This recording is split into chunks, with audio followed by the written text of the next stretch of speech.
आज जो so called सन्यास की परंपरा है, सड़ गल गई है।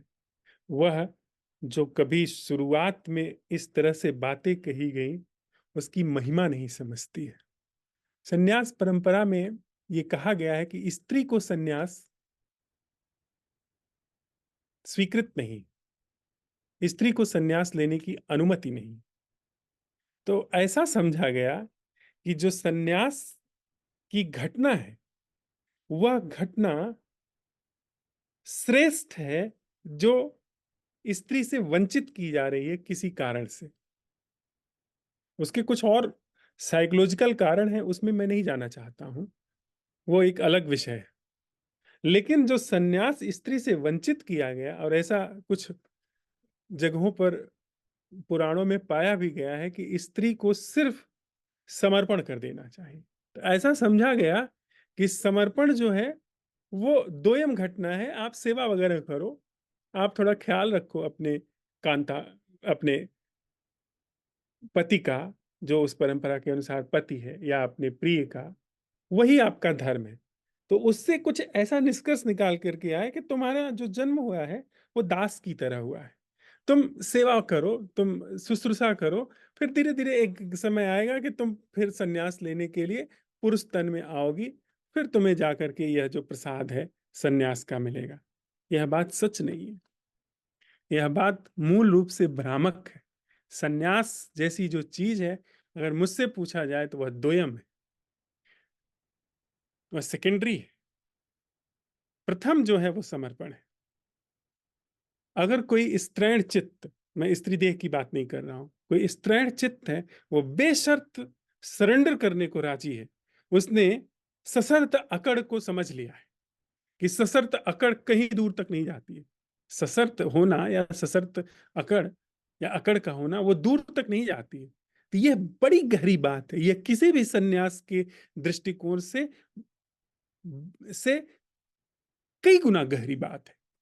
इस दृष्टि का पैदा हो जाना कि मेरे किए कुछ नहीं होता, और वह अगर बहाना पा जाए, बहाना मिल जाए, किसी बहाने से समर्पण कर दे, तो वह किसी तरह की सन्यास की जो प्रक्रिया है, सन्यास का जो क्रम है, ये अहंकार की बात है कि आप साधना करने जा रहे हो, आप जप करने जा रहे हो, आप तप करने जा रहे हो, आप पहाड़ में जाकर के रहोगे, गुफाओं में, कंदराओं में, जंगलों में खाक छानोगे, एक पैर पे खड़े होगे, उल्टा खड़े होगे, भूखे रहोगे।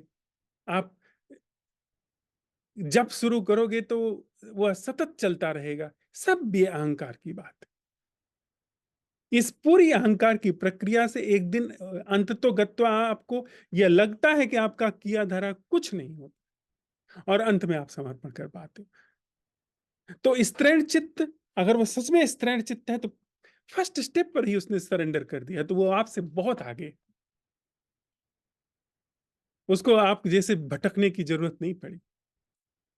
तो अंत में जब कृष्णमूर्ति और डेविड बोम, ये जो बहुत पुरुषत्व के पुरोधा है, ये अंत में आकर के कहते हैं कि प्रेम, तो अगर किसी स्त्रैण चित्त को प्रेम प्रथम तल पर उपस्थित है, तो वो कृष्णमूर्ति और डेविड ओम के जो पुरुष चित्त का जो डिस्कशन है, कबाड़ है, उससे वो बहुत आगे। तो उसे सच में फिर सन्यास की और इस तरह की अलग परंपरा में जाने की आवश्यकता नहीं।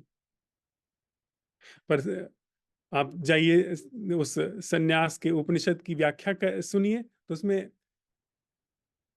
बड़ी अपमानजनक ढंग से उसकी व्याख्या की जाती है, जो झूठ है, जो गलत है।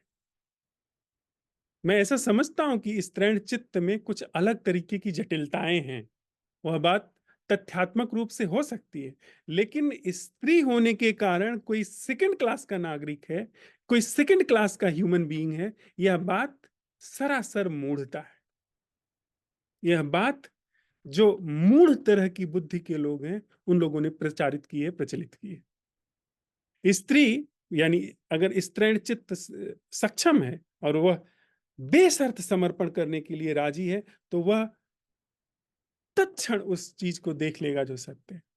तो अगर और भी गहरे रूप से कहा जाए कि स्त्रियों के जिक्र नहीं आते, तो इसका मतलब यह नहीं है कि स्त्रियां बुद्धत्व को उपलब्ध नहीं हुई हैं।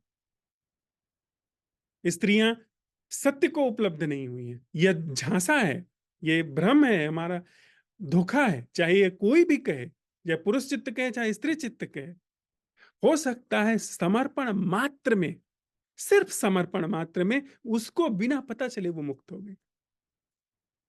ओशो के जीवन की ऐसी कुछ घटनाएं हैं। भूरी बाई करके एक स्त्री थी राजस्थान की, जो बुद्धत्व को उपलब्ध थी, उसको भी नहीं पता था। उन्होंने अपनी मां के संदर्भ में यही कहा है कि वह बिल्कुल उस स्थान पर है जिस स्थान पर बड़े ध्यान ज्ञान के बाद सोचते समझते व्यक्ति पहुंचता है। तो स्त्री चित्त को आप, या स्त्री ढंग को आप, हम दोयम ना समझे, वो ऐसा दोयम समझना बेवकूफी होगी। तो प्रेम, प्रेम की जो घटना है वही अंत में जाकर के अगर समाधान बनने वाली है, तो आपके अंदर सामर्थ्य हो तो पहले चरण पे प्रेम को अवसर दीजिए। अकारण जीवन में कुछ घटित होने लगे, बहाने से आप कभी बहाना ले लेते हैं, कभी बिना बहाने के समर्पण कर पाए वो तो बिल्कुल अद्भुत बात है। पर बहाने से भी समर्पण हो जाए तो शायद देर सबेर बिना बहाने के भी समर्पण करने में सक्षम हो जाए।